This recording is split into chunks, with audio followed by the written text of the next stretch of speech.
Veterans Affairs and for the legislative branch. It restores a real bipartisan appropriations budget process. Republicans control the White House, the Senate, and the House, and they made clear over a period of weeks, including just this week, that this was as far as they would go as part of the shutdown talks. This was the only deal on the table. It was our best chance to reopen the government and immediately begin negotiations to extend the ACA tax credits that tens of millions of Americans rely on to keep costs down. Now, for me in New Hampshire, not only will it mean that 42 million Americans, including 75,000 in my state, will be able to keep food on the table, 29,000 Granite State families will be able to heat their homes this winter, 19,000 federal workers in New Hampshire, including more than 3,000 at the Portsmouth Naval Shipyard, will finally get paid. Now, I understand that not all of my Democratic colleagues are satisfied with this agreement, but waiting another week or another month wouldn't deliver a better outcome. It would only mean more harm for families in New Hampshire and all across the country. And this is only the first step. So let me be clear. No one in the Senate chamber wants to extend the ACA tax credits more than I do.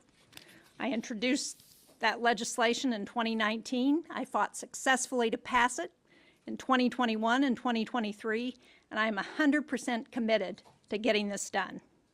President Trump, Speaker Johnson, and Leader Thune, along with many rank-and-file Republicans, say they want to keep health care premiums at their current rate. With the government reopened, we must move quickly to deliver on that promise and to keep health care premiums affordable. The American people are counting on us to get this done. Senator King. Thank you. I want to emphasize what Senator Shaheen just said. Those of us here and those of us certainly participating in the Democratic caucus are 100% committed to working on the issue of the ACA premium tax credits and preserving access to health care for millions of Americans. The question before us is how's the best way to get there? And it was our judgment after 6 weeks, going on 7 weeks of this shutdown, that path wasn't working. The test was last week when the majority leader put forward a proposal that was pretty simple, straightforward, one-year extension of the tax credits. It was met with universal opposition in the Republican caucus. It wasn't going to happen. So the question before us, before those of us here who decided to vote yes tonight, the question was, does the shutdown further the goal of achieving some needed support for the extension of the tax credits? Our judgment was that it would not produce that result. And the evidence for that is almost 7 weeks of fruitless attempts to make that happen. Would it change in a week or another week or after Thanksgiving or Christmas? And there's no evidence that it would. What there is evidence of is the harm that the shutdown is doing to the country. What it's doing to millions of federal workers, but also what it's doing to tens of millions of recipients of SNAP. This is a true crisis for those individuals. Soup kitchens can't fill the gap. Food pantries can't fill the gap. SNAP is an essential part of the food food provision program in this country.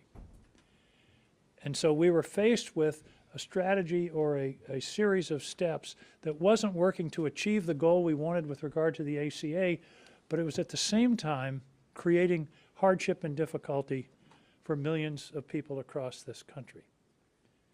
So I believe that we are closer tonight to a vote on the ACA tax credits than we were this morning.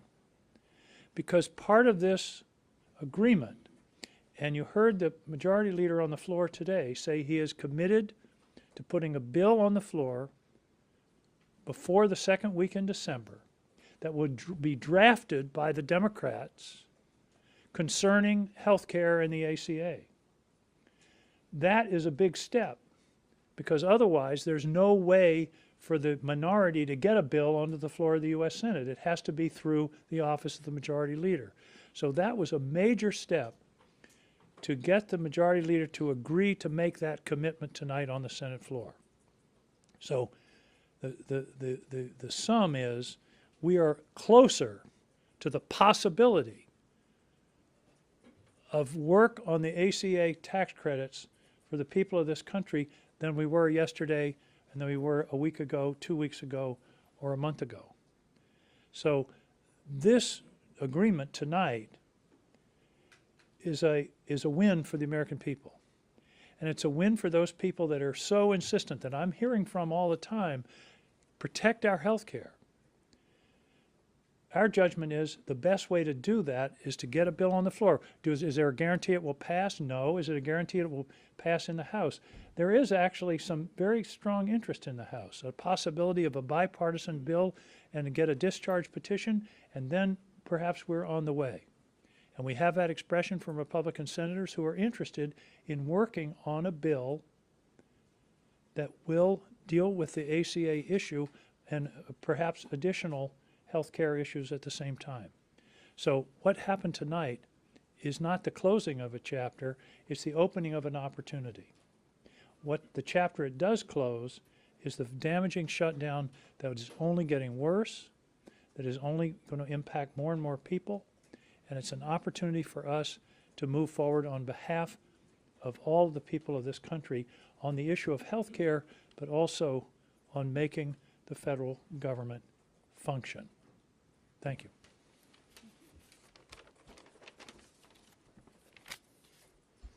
Well, good evening, everybody. At a time when families desperately need relief, Washington's dysfunction is making life harder for families, and the last 39 days are proof of that. A record-long government shutdown paired with record-high health insurance cost increases is not the kind of history that the American people want Congress to make. Over the last several weeks, I've heard from Granite Staters who can't afford a doubling of their health insurance costs. I've also heard from families about the deep pain that the government shutdown has caused, made worse by a president who illegally and repeatedly chose to cut off help for families who are just trying to buy groceries. After weeks of bipartisan conversations, I voted today to reopen the government so that we can get back to the work of helping Granite Staters. This agreement funds SNAP and food assistance programs, ensures that law enforcement, air traffic controllers, and other federal workers get paid, reverses the president's recent reckless layoffs and prevents them from happening in the future, and crucially, gives Congress a clear path forward to protecting people's health care. Our work to deliver relief for families now enters an important phase. Congress has 1 month to engage in serious bipartisan negotiations to extend the Affordable Care Act's expiring tax cuts that help people afford their health insurance. And let's be really clear, part of what has been happening is the time period to make that meaningful extension of these tax cuts has been dwindling. We are getting closer and closer to the time in which families have to decide whether they can buy their health insurance or not and enroll in health insurance in this coming year. So my Democratic colleagues and I have been ready to work on this issue, on extending these tax cuts for months. With the government reopening shortly, Senate Republicans now finally have to come to the table. Or, make no mistake, Americans will remember who stood in the way.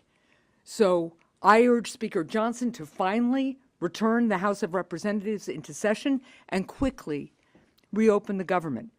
And I urge all Americans in communities red, blue, and purple to continue to speak out about the importance of affordable health care so that families across America can get that critical care that they need. Thank you. Thank you. and I thank my colleagues for their good work. The vote tonight, and you've heard all of us talking about this, the vote tonight was crucial to open the government because too many Americans, hardworking individuals, seniors, children, were suffering. I know in Nevada, particularly that is based on a service industry, tourism and travel, we are doubly hit. Tariffs, bad policies of this administration, and the shutdown was having an impact on travel to our state and quite honestly across the country. But it wasn't just that. We have federal workers that were suffering. We have TSA agents. We have airport controllers. And we were seeing lines to our food banks in northern Nevada. These were lines that I hadn't seen since the pandemic. And the stories were horrific. Seniors in line needing food because they couldn't get access to the food that they usually would get at the federal level. One man came and refused to say who he was because he was embarrassed and said, "I shouldn't be here," but he needed the food. Mothers coming to the food bank to get food for their children. My colleagues know that opening the government was key to stopping that pain. But here's the thing. We can open the government and we can still fight to address this looming healthcare crisis. It is true. Right now, in our states and across the country, Americans are seeing higher costs, higher premiums for their Affordable Care Act. These are people that need access to healthcare. I have families that rely on the Affordable Care Act and these subsidies so that their children who have a rare disease can access their medication. I have small businesses who rely on the Affordable Care Act and the subsidies to help cover the costs for their employees. This is a fight that the Republicans need to understand is not just happening in Nevada, it is happening across the country in every state, including those red states. This fight tonight is, I agree with Senator Angus, is just the beginning. This is the beginning to show and fight for Americans across the country. Let me just say this, with the government open, we can focus on passing a full bipartisan budget for 2026 that starts with a minibus that will restore funding that President Trump cut. It delivers millions of dollars in critical funding to states like Nevada, all across the country, and it, you will hear, blocks the administration from future rifts. We have an opportunity also to put Republicans on the record on the ACA. Are they committed to doing this? Are they committed? Leader Thune said he would come to the table on a health care once the government was open, and now he must follow through. If Republicans want to join us in lowering costs for working families, they have the perfect opportunity to show the American public. I expect Republicans to be at the table in the next few weeks. I expect the White House to be at the table. And if they do choose not to come to the table, they can own the disastrous premium increases that will continue to rise. They will own the fact that Americans across this country are going to lose access to health care. We were elected in the Senate to work on real solutions that help working families. It's our responsibility to work not only here amongst ourselves, but across the aisle to solve these problems for the Americans, make their lives a little bit easier. And that's what we have done tonight. So, hey, everybody, I'm the cleanup hitter because I joined this group I joined it 48 hours ago. Not for lack of interest, and I got to applaud Jean Shaheen and this group because they have been having open meetings that anybody could participate in on negotiation, but I had my hands full focused on the Virginia elections until Wednesday morning. And as soon as that was over, I have now engaged with a particular purpose in mind. I knew the Democratic appropriators led by Patty Murray were going to do the very best job they could to get these three approach bills queued up and moving forward. A bill, for example, that has very robust SNAP funding, very robust funding for the VA. I had confidence in that. And I had confidence in these guys that they were going to get the best possible deal they could get from Republicans on the ACA. We were in a situation where SNAP recipients were suffering, and there was no guarantee we would ever get to an ACA solution. Now we've got robust SNAP funding and a guaranteed vote, not a guaranteed outcome, but a guaranteed vote on ACA tax credits. But I engaged on the issue that I've been talking about for a month on the floor to Senator Thune, Katie Britt, Lindsey Graham, James Lankford, anybody who would listen to me on the Republican side. I've said what I need in Virginia, with 320,000 federal employees who live in households that probably encompass nearly 650 or 700,000 residents in my state, I need a moratorium on mischief. My Virginians have been suffering under this administration. The shutdown started on January 20. I need a moratorium on the punishing of the federal workforce. That's what I need.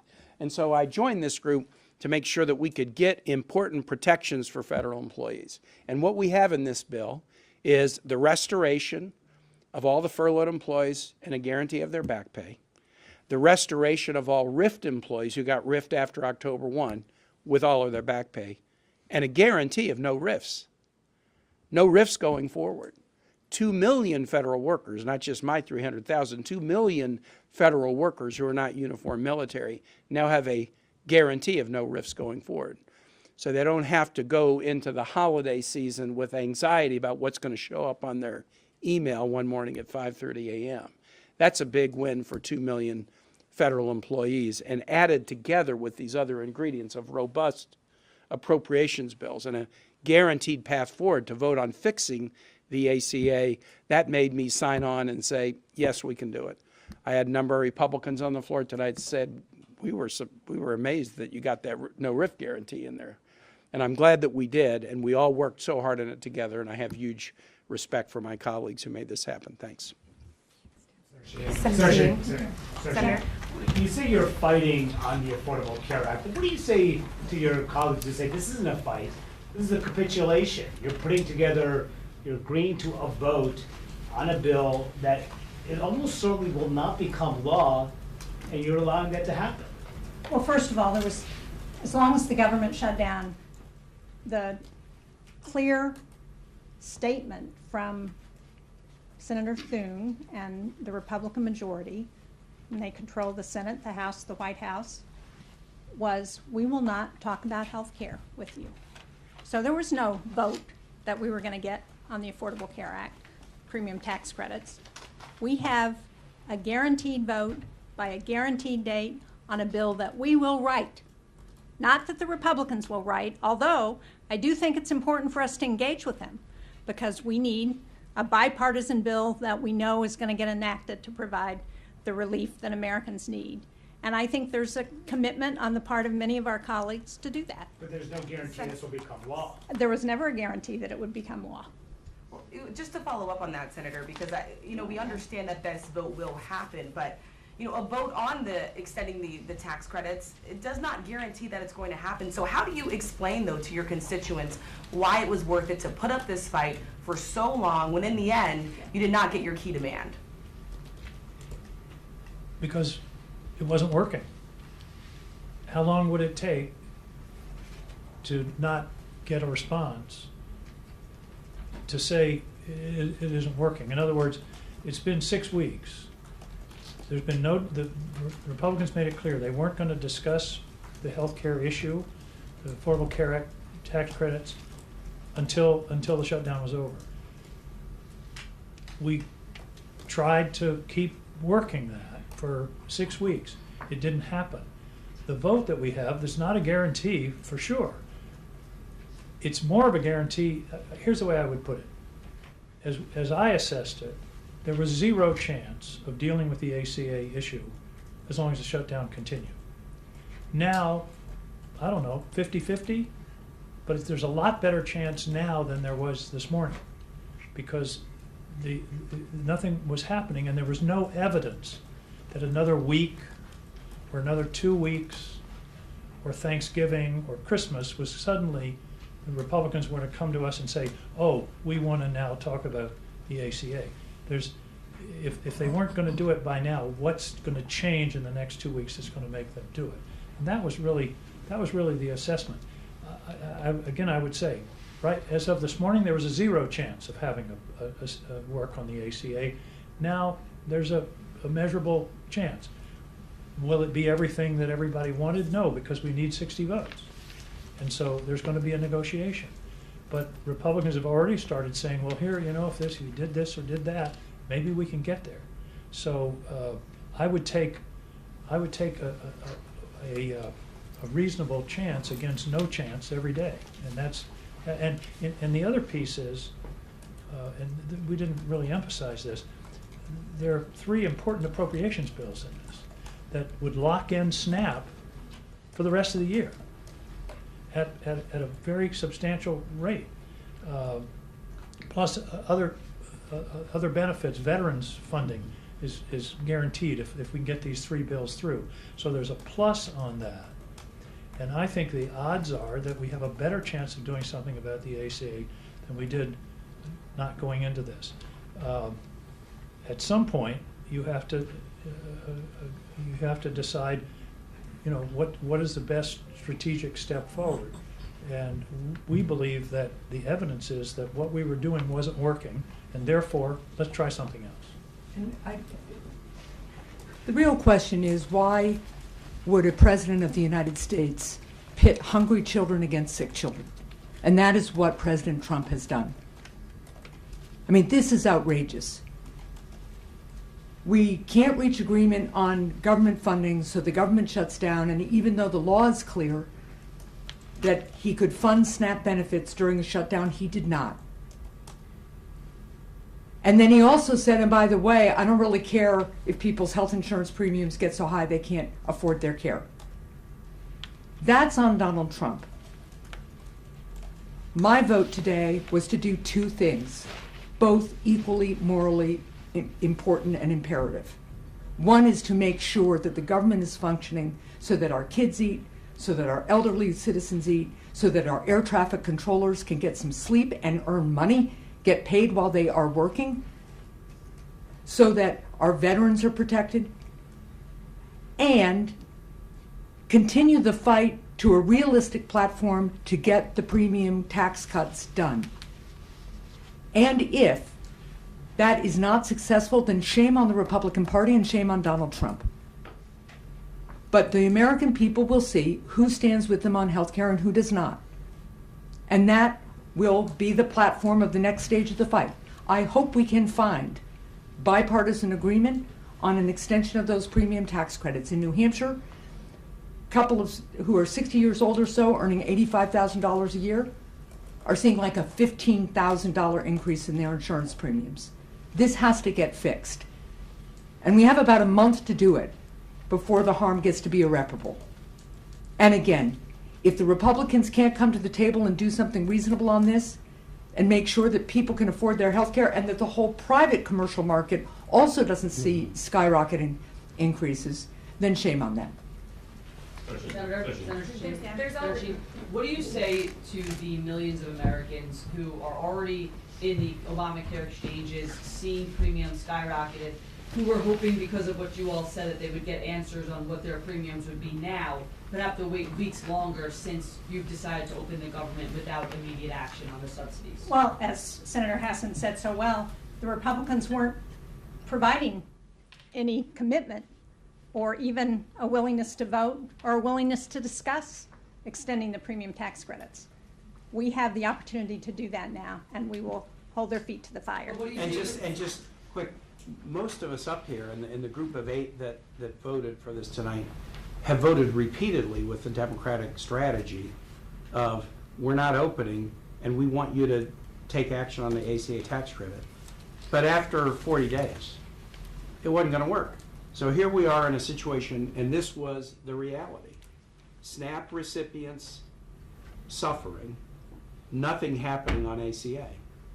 The vote tonight will be full, and not just last year's, but full and robust SNAP funding for SNAP recipients and a path on the ACA.